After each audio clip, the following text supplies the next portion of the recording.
గుంటూరు జిల్లా మంగళగిరిలో ఓ వికలాంగుడు వినూత్నంగా ప్రచారం నిర్వహిస్తున్నాడు. వైఎస్ జగన్ సీఎం కావాలంటూ అరగుండు అరమీసంతో ప్రచారం చేస్తున్నాడు. అధికార టీడీపీ వికలాంగులను దారుణంగా మోసం చేసిందని వికలాంగుడు లక్ష్మీనారాయణ విమర్శించాడు.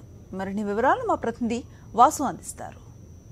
ఆంధ్రప్రదేశ్ రాష్ట్రంలో జగన్మోహన్ రెడ్డి నేతృత్వంలో కూడా రాజన్న రాజ్యం మళ్ళీ రావాలంటే ఖచ్చితంగా జగన్మోహన్ రెడ్డిని గెలిపించాలంటూ కూడా ఒక దివ్యాంగులకు సంబంధించినటువంటి వాళ్ళు తనకు తానుగా స్వచ్ఛందంగా కూడా రాష్ట్రమంతా తిరుగుతూ ప్రచారం చేసినటువంటి లక్ష్మీనారాయణ గారు ప్రస్తుతం మనతో ఉన్నారు. ఇతనికి సంబంధించి చూసినట్టయితే ఇతడు రాష్ట్ర వ్యాప్తంగా ఏదైతే వీర వసంత దివ్యాంగుల వెల్ఫేర్ అసోసియేషన్ పేరుతో కూడా రాష్ట్ర వ్యాప్తంగా కూడా వికలాంగులందరికీ కూడా అవగాహన కలిగించే ప్రయత్నం చేస్తూ ఉన్నాడు. మొత్తం చంద్రబాబు ప్రభుత్వంలో కూడా వికలాంగులకు ఒరిగింది ఏదీ లేదు. గతంలో రాజశేఖర రెడ్డి ఉన్నప్పుడు మాత్రం ప్రతి ఒక్క వికలాంగులకు పింఛన్తో పాటు వైద్యానికి సంబంధించిన అవసరాలు కావచ్చు, వాళ్ళకి కావాల్సిన లోన్లు కావచ్చు, వాహనాలకు సంబంధించిన అన్ని ఫెసిలిటీస్ ఉన్నాయి. కానీ ఈరోజు చంద్రబాబు ప్రభుత్వంలో కూడా ఇవన్నీ కుంటుపడిపోయాయి. వికలాంగుల సంక్షేమం అనేది లేకుండా పోయింది. కాబట్టి ఖచ్చితంగా ఈసారి జగన్మోహన్ రెడ్డి నేతృత్వంలోనే ఖచ్చితంగా రాజన్న రాజ్యం రావాలని కూడా వాళ్ళంతా ఆకాంక్షిస్తూ కూడా అరగుండు అరమీసంతో కూడా దాదాపు జగన్ ముఖ్యమంత్రి అయ్యేంత వరకు కూడా అరగుండు అరమీసంతో నేను కొనసాగుతానని దాదాపు 6 నెలల కిందనే శపథం చేసి విజయవాడ నడి సెంటర్లో కూడా ఆ గుండు మీసం తీయించుకున్నటువంటి వ్యక్తి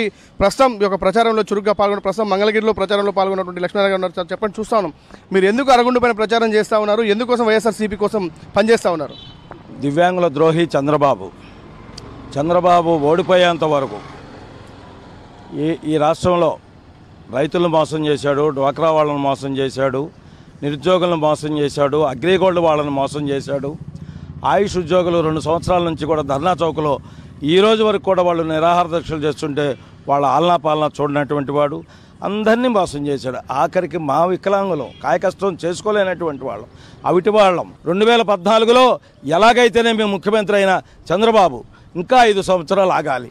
ఈ 5 సంవత్సరాల కాలంలో నా పేదరికంతో బాధపడుతున్న నా చిట్టి తమ్ముళ్ళు, నా చిట్టి అన్నలు, నా చెల్లెళ్ళు బాధపడే వాళ్ళ కోసం నేను 2014 పూర్వం చంద్రబాబు గారు నాకు ఆ క్యాబినెట్ మినిస్టర్ హోదాలో చైర్మన్ పోస్ట్ ఇస్తానన్నా కూడా ఆ పార్టీలోకి వెళ్ళలేదు. కానీ 2014 నేను ముఖ్యమంత్రి అయిన తర్వాత ఈ వికలాంగులకి ఏమైనా మేలు చేద్దామనే ఉద్దేశంతో ఆయన పార్టీలో నేను జాయిన్ అవ్వడం జరిగింది. 4.5 సంవత్సరాలుగా ఆయన చుట్టూనే తిరిగాం. అయినా కూడా ఏ ఒక్కనాడు కూడా ఒక హామీ నెరవేర్చలేదు. వాళ్ళ రేపు 11వ తారీఖు ఎవరు ఇష్టం వచ్చిన వాళ్ళు వాళ్ళకి ఓట్లు వేసుకుంటారు. ఆ తర్వాత ప్రజా నిర్ణయం ప్రకారం ఎవరొకళ్ళు ముఖ్యమంత్రి అవుతారు.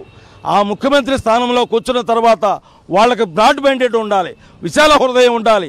నాకు ఓటేశాడా, నా వర్గమా, నా కులమా, నా మతమా అని చూడకుండా ఆ యొక్క రాష్ట్రంలో ఉన్న ప్రజలందరినీ కూడా తన కళ్ళ పెట్టలాగా పాలించే ఒక మంచి మనసు ఉండాలి.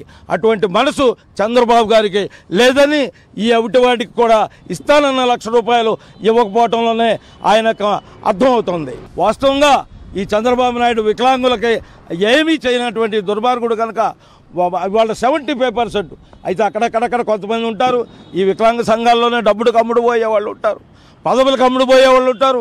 అటువంటి వాళ్ళని తీసేసినా కూడా 75% అంటే దరిదాపుగా 40 లక్షల ఓట్లు ఇవాళ జగన్మోహన్ రెడ్డి గారికి మా సంఘం ద్వారా రాబోతున్నాయి. కాబోయేది జగనన్న సీఎం అవటం ఖాయం. మొత్తం మీద ఇది పరిస్థితి. మొత్తం చూస్తూ ఉన్న ఒక దివ్యాంగుడై కూడా కనీసం నడవడానికి ఏమాత్రం వీల్లేనటువంటి వ్యక్తి, ఒక కాలు పూర్తిగా లేనటువంటి కేవలం 3 గిల్లల వాహనం పైన తను తిరుగుతూ కూడా ఊరూరా తిరుగుతూ కూడా రాష్ట్రం అంతా ప్రచారం చేసిన పరిస్థితి. ప్రస్తుతం మంగళగిరిలో ప్రచారం చేస్తూ కూడా రాష్ట్ర వ్యాప్తంగా ఉన్నటువంటి దాదాపు లక్షలాది మంది వికలాంగ కుటుంబాల ఓట్లను కూడా వైఎస్ఆర్సీపీకి వేసేటట్టు కూడా ప్రచారం చేయబోతా ఉన్నాం. ఎందుకంటే గతంలో ఇచ్చినటువంటి హామీలు కానీ మేము నేరుగా వెళ్ళి కలిసినప్పటికీ కానీ చంద్రబాబు ఏ ఒక్క మేలు కూడా వికలాంగుల కోసం చేసిన పాపాన పోలేదని మాత్రం వాళ్ళు తీవ్రంగా విమర్శిస్తూ ఉన్నారు. రాబోయే రోజుల్లో ఖచ్చితంగా వికలాంగులు అందరూ కూడా వికలాంగులతో పాటు ప్రతి ఒక్కరు కూడా చంద్రబాబు మోసాలను గమనించాలి. ఖచ్చితంగా వైఎస్ఆర్ కాంగ్రెస్ పార్టీని గుర్తించాలి. అప్పటి వరకు కూడా ప్రస్తుతం అరగుండు అరమీసంతో ఉన్నటువంటి వ్యక్తి జగన్ ముఖ్యమంత్రి అయిన తర్వాత అవి తీసేస్తానని శపథం చేస్తున్న పరిస్థితి. వీడియో జర్నలిస్ట్ వాసుదేవ్ రెడ్డి, సాక్షి న్యూస్, మంగళగిరి నుండి.